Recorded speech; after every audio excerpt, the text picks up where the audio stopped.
점심시간까지 얼마 남지 않았습니다. 오전장을 복귀해보고 오후장을 준비하는 시간입니다. 알파경제 김종효 이사와 함께합니다. 이사님 안녕하십니까? 안녕하십니까? 해외 증시 한번 볼까요? 네. 자, 일단 일본 증시가 가장 우려됐던 것은 휴일 이후에 환율을 어떻게 관리하느냐였을 텐데 160엔까지 돌파를 했습니다. 그래서 과연 155엔이 배리어라고 했었는데 이것을 크게 돌파한 상황에서 어떤 관리를 보여줄 거라고 했었는데 생각보다 꽤 빠르게 누르면서 정부 개입이 들어오면서 156엔대까지는 또 조정을 받는 모습을 보였죠. 그러면서 오늘 시장에서 일본 증시는 비교적 강하게 반등하고 있는 양상입니다. 1% 이상의 반등을 보였고 추가적으로 상승폭이 확대되고 있는 모습이고요. 다만 어드밴티스트라고 하는 반도체 기업은 조정폭이 좀 커지고 있는 모습인데 그 외 환율주들은 또 굉장히 공교롭게도 보통 우리가 엔화가 약세를 보일 때 수출주가 강세다 이런 얘기 많이 하지만 오히려 160엔까지 갔던 환율이 내리면서 오히려 수출주들 일부 종목들이 반등하는 대표적으로 닛산 자동차 같은 종목군들이 반등하는 모습이 엿보이고 있고요. 자, 대만은 어저께까지는 굉장히 강한 모습을 보였다가 자, 오늘 출발은 그렇게 강하지 않은 모습입니다. 오히려 약보합 출발하면서 미국의 반도체 지수는 올랐지만 반도체 종목군들은 좀 등락에 엇갈렸는데요. 그런 모습을 반영하면서 출발 자체는 조금 약하게 출발하는 모습이고 중국과 홍콩은 아까 뉴스에서 보셨던 것처럼 지표가 발표가 됐습니다. 근데 지표가 일단 탄력은 둔화됐죠. 기준선은 넘었지만 탄력은 둔화되는 모습이었는데 양시장 모두 일단 탄력은 없이 보합권 출발을 오가고 있는 모습이고요. 여전히 홍콩 쪽에 무게중심이 좀 쏠려 있는 그래서 같은 강보합이라고 하더라도 홍콩 쪽이 좀 더 좋은 모습을 보여주고 있고 실제로 신고가 종목도 홍콩 쪽에 좀 더 많이 발생하고 있는 그런 모습이 연출되고 있습니다. 그러니까요. 다사다난했던 4월이 마감하는 마지막 거래일인데 일본은 반등했고 대만과 중국, 홍콩은 약간 약보합이네요. 자, 우리 시장은 약간 강보합이라고 생각을 해봐도 될 것 같은데 우리 시장 오전장은 어떻게 좀 보셨어요? 네, 자, 어저께 이제 실적에 우리가 돌아가야 된다라는 그런 말씀을 드렸는데 아무래도 우리가 내일 쉬고 와서 목요일날 봤을 때 두 가지 모멘텀을 동시에 맞닥뜨려야 되는 상황입니다.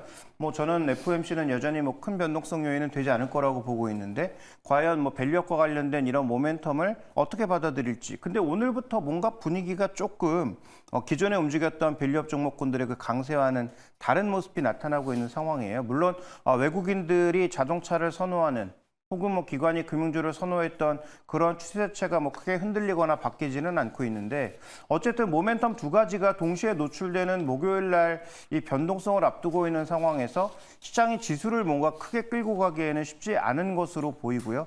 따라서 말씀드렸던 것처럼 2분기에는 갇힌 장세 속에서 종목 장세가 계속 연출되고 있는 것이 아닌가. 그래서 어제 말씀드렸던 상대적으로 소외됐던 종목군들의 급등이 어저께 종가까지 이어지는 모습이었는데 그런 종목군들 중에서 오늘 더 오르는 종목도 있고 또 쉬어가는 종목도 있는데 특징은 어제 오른 만큼의 조정은 없다. 이게 이제 핵심 포인트라고 봐야 될 것 같습니다. 그래서 시장은 여전히 목요일 날 또 결과를 보고 달라질 수 있겠지만 오늘까지 베팅하는 모습은 주도주가 계속 올라가는 그런 어떤 굉장히 확연한 쉬운 투자 장세이기보다는 종목이 계속 뭔가 순환하면서 바뀌는 트레이딩 영역에 조금 쉽지 않은 그런 장세가 연출되고 있다라고 베팅하고 있는 것 같습니다. 종목 순환제가 나타나고 있다라는 말씀을 주셨는데 자, 오전장에 움직였던 섹터들은 어떤 게 있었죠? 네, 자, 오전장에 좀 강하게 움직이는 몇 가지 섹터들을 보시면 화장품이 가장 눈에 띄는 모습이죠. 근데 작년부터 올해 초반까지 하면 화장품이라고 하면 기존의 두 대장주는 철저하게 소외되는 아모레퍼시픽과 LG생활건강은 주가가 바닥이 어딘지 모르게 빠지는 상황이었고 오히려 중소형 수출주들이 빠르게 올라가는 그런 모습을 연출했었는데 이번 주는 조금 다르죠. 그다음에 최근에 아모레퍼시픽이 계속 신고가 내면서 저는 오늘 실적 발표하면 조금 탄력이 둔화되지 않을까라고 봤는데 오히려 실적 발표하고 예상외 좋은 실적을 보니까 더 주가가 급등하면서 신고가로 가고 있는 모습이고요. 상대적으로 실적에 그렇게 큰 모멘텀이 없는 LG생활건강도 같이 동반 강세를 보여주고 있습니다. 그래서 기존에 움직이지 못했던 덩치 큰 두 형님들이 화장품에서 움직이고 있다는 것. 물론 중소형주의 움직임도 있습니다만 이것은 골드니크 효과와 실적 효과 두 가지가 겹쳐 있는 대형주들이 좀 두각을 나타내는 모습이고요.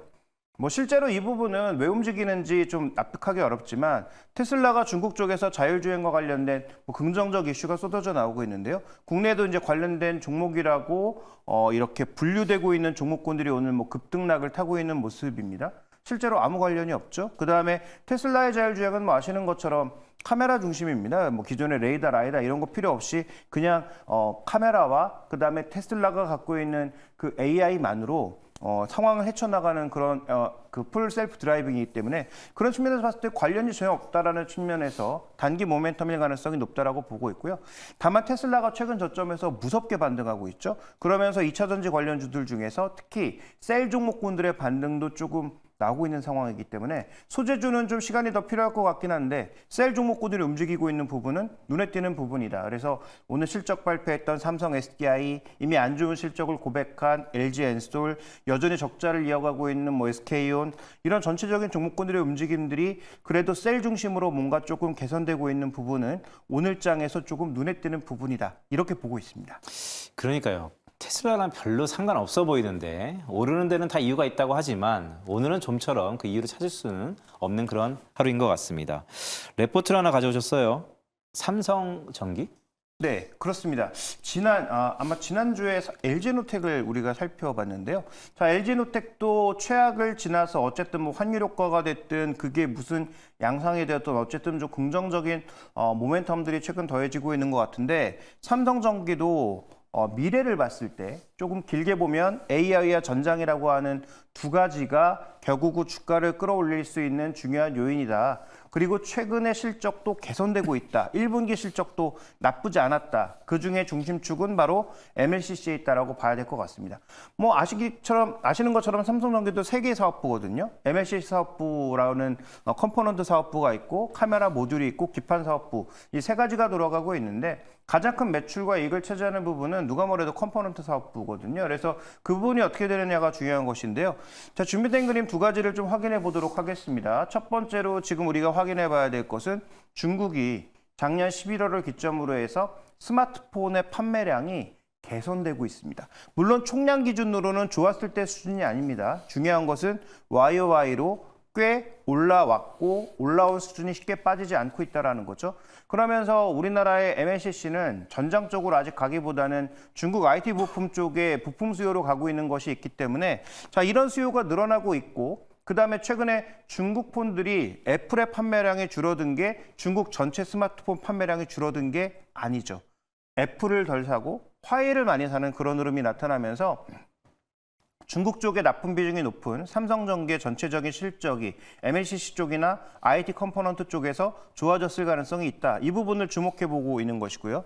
자, 두 번째 그림도 한번 보실까요? 자, 두 번째 그림을 보시면 일본이 중국에, 일본이 글로벌로 지금 수출하고 있는 MLCC 수출액이 급증하고 있다는 거죠. 그러면 이것도 무엇을 의미하느냐?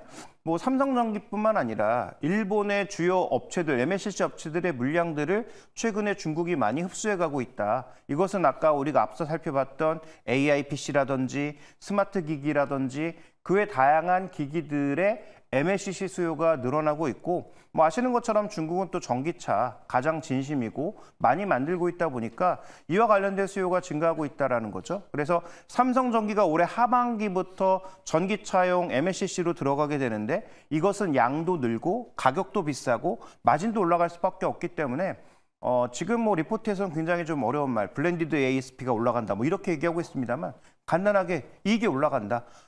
더 비싸고 더 큰 걸 파니까 당연히 가격과 마진이 올라간다라고 이해해 보시면 좋을 것 같아서 삼성전기 굉장히 답답한 박스권을 오래 유지하고 있는데 저는 이 박스권이 아마도 올 상반기 내에는 깨지지 않을까 위쪽으로 깨지지 않을까라고 보고 있는 상황이고요. 대부분의 증권사에서 목표 주가로 19만 원, 20만 원 정도 수준을 여전히 제시하고 있습니다. 네, 삼성전기 중국 경제가 살아나니까 중국향에 대한 기대감이 다시 한번 불거진다라는 내용이었습니다. 자, 오늘 하루 종일 제가 코너하면서 일단은 돌다리도 두드리고 가자 이런 전문가들의 뷰가 많았는데 우리 오후장은 좀 어떻게 봐야 될까요? 주목하는 섹터가 있으세요? 네, 일단 저는 지수 관점에서는 크게 올라갈 가능성은 높지 않다라고 보고 있지만 그럼에도 불구하고 이 종목 장세가 전개되고 있기 때문에 종목별로는 주목해 볼 만한 종목들이 두 가지가 있다. 첫 번째는 2차 전지 관련돼서 테슬라가 계속적으로 반등을 이어가는 상황이라면 그렇다면 2차 전지 종목군들이 최근 뭐 지수 대비해서도 전체적인 시장 대비해서도 별로 오른 게 없기 때문에 그런 측면에서 일정 부분의 추가 반등이 나타날 수 있지 않을까 보여지고요.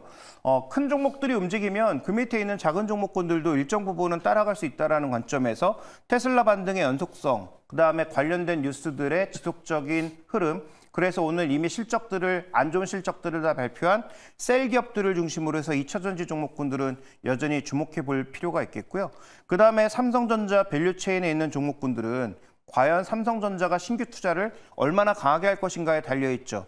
예를 들어서 지금 SK하이닉스 관련 밸류체인 같은 경우에는 청주 관련 투자가 늘어난다고 하니까 최근 시장과 상관없이 또 한 번 점프업을 했거든요. 그래서 오후장에 우리가 삼성전자의 IR 컨퍼런스 콜과 Q&A를 보면서 삼성전자 쪽의 밸류체인 종목군들이 신규 투자와 관련돼서 얼마만큼의 민감도를 가지는지는 오후장에 체크해 볼 포인트라고 보고 있습니다. 네. 이어서 그러면 김종윤 이사가 바라보는 오후장의 체크포인트 3가지 보도록 하겠습니다. 자, 첫 번째 체크포인트는 외국인 신규 매수 종목을 주목하자.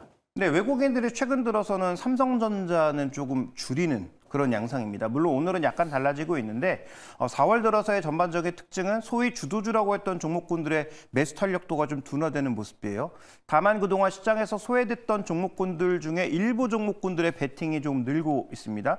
대표적으로 뭐 효성그룹이라든지 전혀 뭐 관심이 없었거나 매수 강도가 높지 않았던 종목군들로 조금 매수가 유입되고 있어서 어저께 말씀드린 부분과 맥락이 같다. 그러니까 화학, 철강, 소위 중국 쪽에 결부되어 있어서 시장에서 완전히 소외되어 있거나 저평가에도 주가가 반등하지 못했던 종목군들의 수급이 일정 부분 들어가고 있다는 것이죠. 그래서 이게 지금 지수가 올라가는 장, 주도주가 끌고 가는 장이 아니고 종목의 순환이 나타나는 장이라면 외국인들이 계속 꾸준하게 사고 있는 종목도 중요하지만 신규로 어떤 종목의 베팅이 늘어나느냐를 좀 주목해 보실 필요가 있겠다. 그런 관점에서 저는 외국인들의 신규 매수 종목들에 대해서 주목해 볼 필요가 있다. 이렇게 판단하고 있습니다. 네, 두 번째 체크포인트 보도록 하겠습니다. 자, 중국의 구매자 관리 지수와 같은 경제 지표의 영향을 보자. 근데 지금 계속 미국의 재무장관, 그다음에 미국의 또 미국의 여러 높으신 분들이 중국에 가서 때리고 있는 게 중국의 과잉 생산을 줄여라라고 하는 거 아니겠습니까? 그럼에도 불구하고 예상치보다는 비교적 잘 나온 50 이상의 PMI가 유지되고 있다는 것은 중국 쪽에서 뭔가 계속 공급이 돌고 있다는 얘기거든요. 그렇다면 여기에 납품하는 기업들의 입장에 봤을 때도 분명히 영향이 있을 거고요.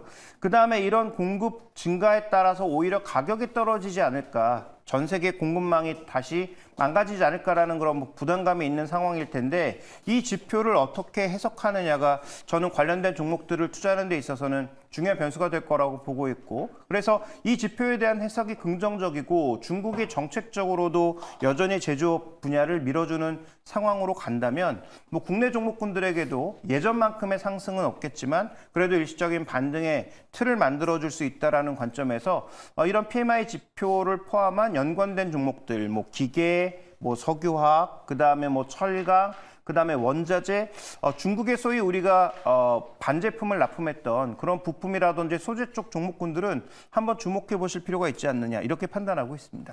그러니까요. 미중 간의 고율 관세가 시작된 이후에 중국은 계속해서 주창하기를 과거 세이의 법칙처럼 공급이 수요를 창출한다라는 얘기를 계속하고 있는데 그 이후의 흐름은 한번 살펴보도록 하겠습니다. 자, 마지막 체크 포인트입니다. 밸류업 종목, 수급 및 주가를 보자.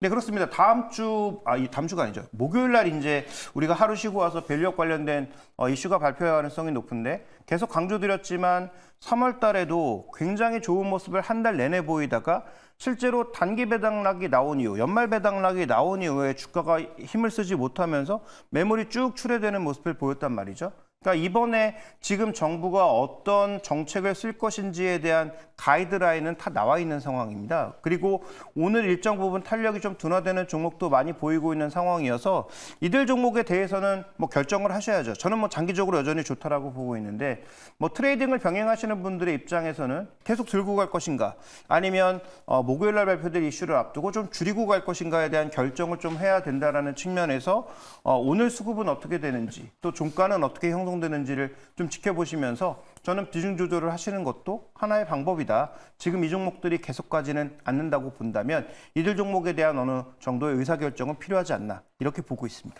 네, 김종윤 이사가 사실 지난주부터 5월 달은 2일이 가장 중요하다. 새벽에 FOMC, 장중에 밸류 프로그램까지 말씀을 계속해서 강조해 주시고 계십니다. 네, 오장 어떻게 바라봐야 될지 세 가지 포인트였습니다. 김종윤 이사였습니다. 이사님 고맙습니다. 감사합니다.